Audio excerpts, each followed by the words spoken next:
La dejaron sola en el desierto, sin agua, sin nombre, sin futuro, como si su vida no valiera nada. Su padrastro Harold creía que una niña rota nunca se levantaría contra él. Pero el destino le envió a Amos Three Bears, un jefe comanche que no olvida lo que significa proteger. Y solo escuchen cómo esta historia dio un giro tan poderoso que la justicia habló por miles que antes fueron silenciadas. Cuando Madison Doyle abrió los ojos, el cielo era un manto blanco que ardía sin piedad. El sol caía recto sobre su cara, sin una nube, sin una sombra compasiva. El aire temblaba a su alrededor, como si la tierra entera estuviera a punto de deshacerse en polvo. Tenía la garganta reseca, los labios partidos y en la boca un sabor metálico que no venía del polvo, sino de algo más profundo, de una verdad que no quería aceptar. La habían dejado. Estaba sola. Ni una botella de agua, ni una mochila. Ni siquiera el anillo de su madre, que su padrastro Harold le había quitado del dedo con brusquedad segundos antes de empujarla fuera del jeep. Si nadie te quiere, el desierto sabrá qué hacer contigo, había dicho con voz plana antes de cerrar la puerta y alejarse sin mirar atrás. Madison no lloró, ni entonces ni cuando el sonido del motor se perdió entre los cerros. El llanto se le había agotado meses atrás, como el agua en la vasija rota de su infancia. Solo quedó esa sensación punzante, ardiente, que no venía del sol, sino de algo que ardía en el pecho, la traición disfrazada de rutina. Harold no era su padre. Había llegado cuando su madre ya no podía con la vida sola. Un hombre correcto por fuera, educado, sonriente, siempre dispuesto a ayudar en el barrio, pero que dentro de casa cambiaba de tono como quien se quita una máscara. Después de que su madre enfermara, él tomó control de todo, las decisiones, la casa y de alguna forma también de Madison. La enfermedad se la llevó rápido, y con ella se fue la única persona que había tratado de protegerla. Lo que siguió fue un silencio espeso. Ni una tía, ni un maestro, ni un vecino alzaron la voz.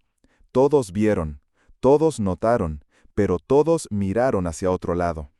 Y ahora, tirada sobre piedras calientes, con el cuerpo adolorido y el alma aún más, Madison no pensaba en morir.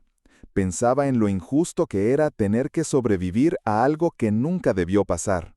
Pensaba en cómo el mundo había elegido callar. El calor la consumía, pero lo que realmente la quemaba era la rabia. Una rabia limpia, lenta, profunda. La clase de rabia que no grita, pero que nunca olvida. Madison caminó sin rumbo bajo un sol que parecía no tener fin. El desierto no era un paisaje, era un enemigo paciente. Cada paso era una pequeña decisión entre avanzar o rendirse. Sus pies, desnudos y agrietados, estaban cubiertos de ampollas abiertas que latían con cada movimiento.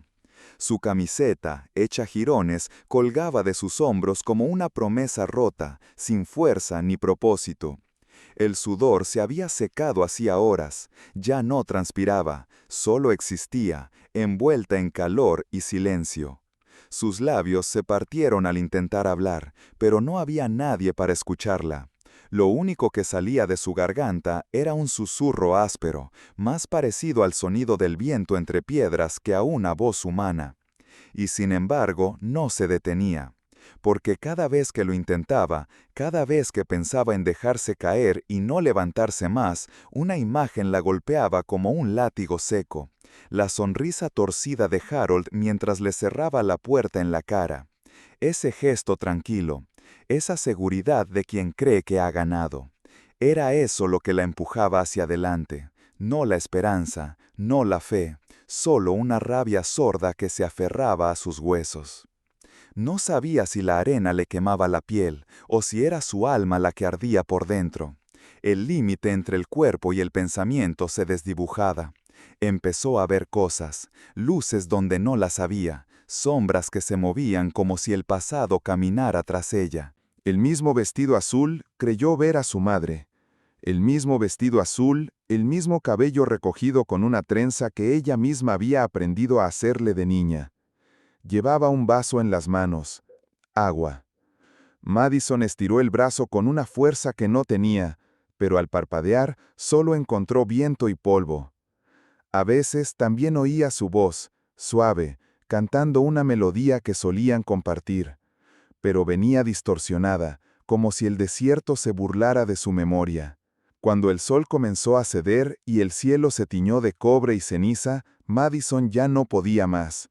Se dejó caer junto a unas rocas sin pensar en el mañana, convencida de que allí terminaría todo, no con drama ni con ruido, solo desvaneciéndose, como si nunca hubiera estado, como si el mundo finalmente hubiera logrado olvidarla por completo.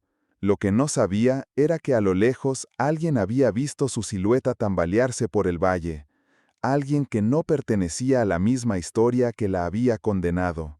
Desde lo alto de una colina, Amos Three Bears, jefe de una pequeña comunidad comanche, la observaba en silencio, no como un extraño, sino como un testigo del destino. Y cuando vio su cuerpo desplomarse en la arena, supo que no era una alucinación, no era un espejismo más. Era una hija rota caminando sobre una tierra aún más rota, y él no iba a mirar hacia otro lado. Madison despertó envuelta en un silencio distinto. No era el silencio del abandono ni el del desierto que castiga, sino uno más profundo y lleno de significado, el silencio de un lugar que no exige explicaciones. La tienda olía a humo leve, a tierra seca y a algo fresco, como plantas recién recogidas. Sobre su frente, hojas húmedas enfriaban el ardor febril que aún quedaba en su piel. En las manos temblorosas, alguien le había colocado un cuenco de barro con caldo tibio humeante. No sabía quién lo había preparado, pero sentía, sin saber cómo, que había sido hecho con respeto. Intentó moverse, intentó hablar. Un impulso de miedo subió por su pecho como un resorte, y con él un intento de gritar. Pero antes de que el sonido saliera, una mano ajada por el tiempo se apoyó suavemente sobre su pecho. «Shh, niña, aquí nadie te lastima». La voz era de una mujer mayor, de rostro tranquilo y ojos que parecían haber visto muchas penas y sobrevivido a todas. Madison la miró desconcertada. Nadie le hablaba así desde que su madre se fue. Nadie le decía niña sin desprecio.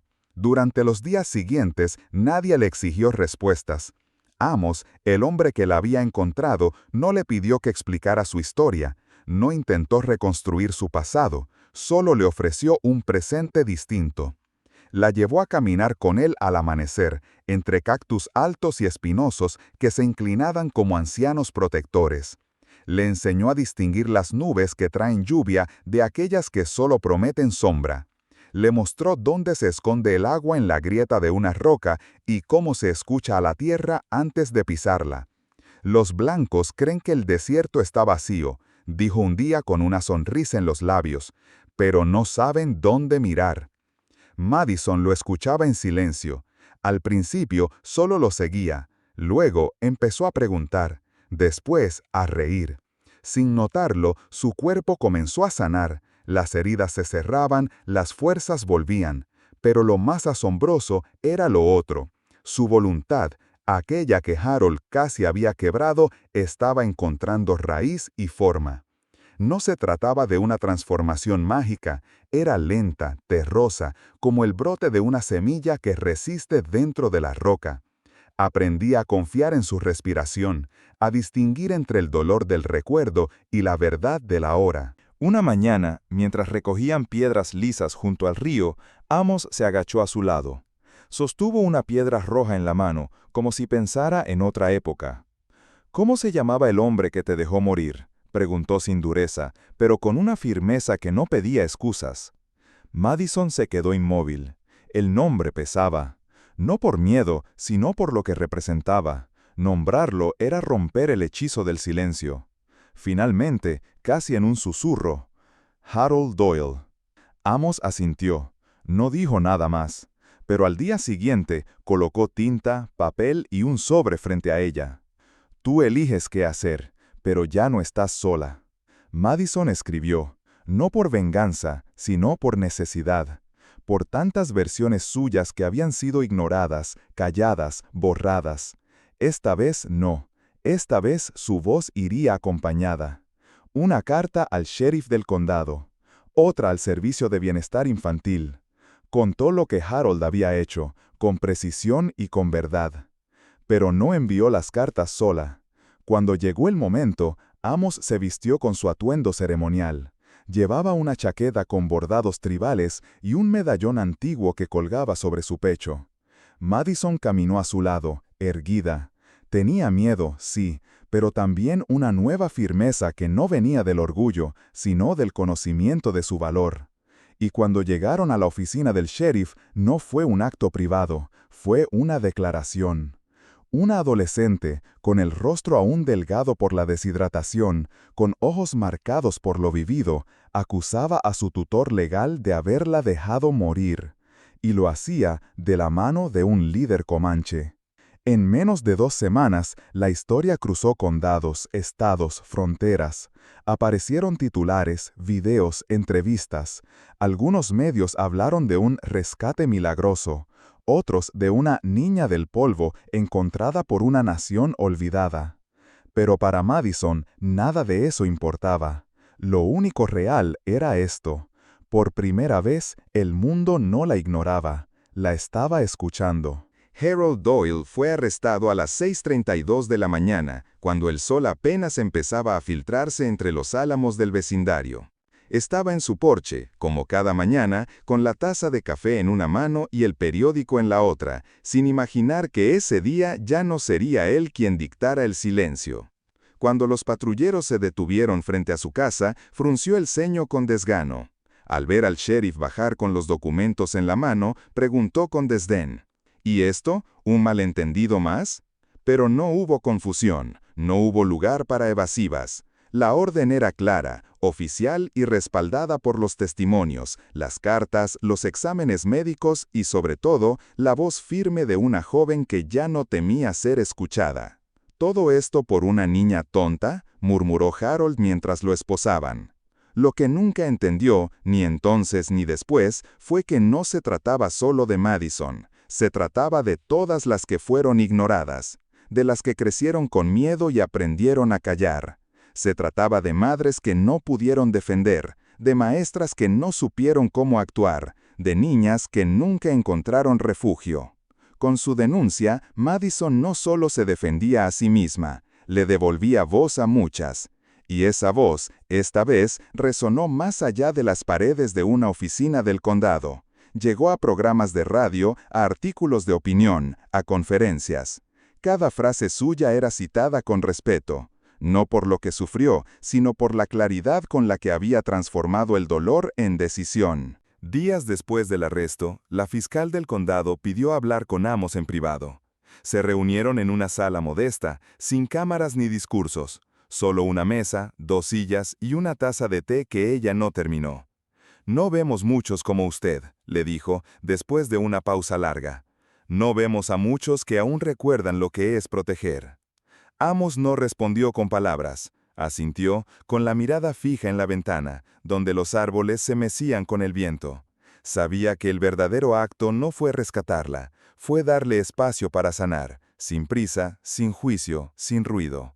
Hoy, años después, Madison vive entre 2 mundos que aprendió a amar. Durante el año, estudia trabajo social en una universidad pública del norte. Aprendió leyes, psicología y comunicación, pero su verdadera fuerza no estaba en los libros, estaba en su historia. Estaba en su historia, en su voz firme y suave que sabe cuándo hablar y cuándo simplemente escuchar. Cada verano vuelve al poblado de Amos, donde niñas de todas las edades se sientan a su alrededor, escuchan y preguntan. Algunas callan mucho, otras no saben por dónde empezar. Madison no las obliga a hablar, solo les enseña lo que ella aprendió con el tiempo, que contar una historia no es debilidad, es un acto de poder. Y cuando el sol cae sobre el horizonte, cuando el cielo se vuelve dorado sobre el mismo desierto donde pensó morir, Madison no siente rabia, no queda espacio para el odio. Lo que siente es más profundo, algo que no siempre encuentra cómo nombrar, algo que Amos una vez le explicó en su lengua natal, con voz tranquila y mirada sabia. Tú no fuiste abandonada, fuiste entregada al viento, para aprender a volar.